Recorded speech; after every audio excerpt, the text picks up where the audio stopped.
ಅಷ್ಟರೊಳಗೆ ನಮ್ಮ ಕೆಲಸ ಮುಗಿಸ್ತೇವೆ. ನಿಮ್ಮೆಲ್ಲರ ಮನಸ್ಸೆಂಬ ದೀಪದ ಎಣ್ಣೆ ಪೂರ ಆರೋದ್ರ ಒಳಗೆ ನಮ್ಮ ಮುಗಿಸ್ತೇವೆ, ಚಿಂತೆ ಮಾಡಬೇಡಿ.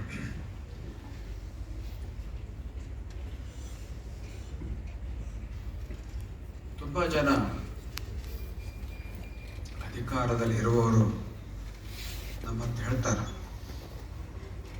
ಇವೆಲ್ಲ ಕಾನೂನು ಇರೋದು ಸತ್ಯ, ಪರಿಸರ ಹಾನಿ ಆಗೋದು ಸತ್ಯ. ಆದ್ರೆ ಸ್ವಾಮೀಜಿ, ನಾವಿವತ್ತು 140 ಕೋಟಿ ಜನ ಇದ್ದೀವಿ, ಹಾಗೆ ಸ್ವಲ್ಪ ಕೆಲವು ತ್ಯಾಗ ಮಾಡಬೇಕಾಗತ್ತೆ. ನಾವು ಏನು ನಾಶ ಇದೆ ಬರೀದೆ ಮಾಡೋಕ್ಕಾಗತ್ತಾ ಅಂತ ನಮ್ಮ ಹತ್ರ ಹೇಳ್ತಾರೆ. ತ್ಯಾಗದ ಬಗ್ಗೆ ನಮಗೆ ಉಪದೇಶ ಮಾಡ್ತಾರೆ.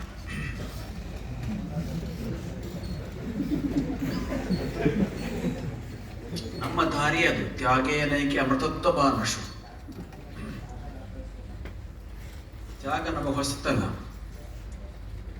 ಆದರೆ ಆ ತ್ಯಾಗ ಎಂಬುದು ಉದಾಸೀನತೆ ಆಗಬಾರದು, ನಿರ್ಲಕ್ಷ್ಯವಾಗಬಾರದು, ಬೇಜವಾಬ್ದಾರಿತನ ಆಗಬಾರದು.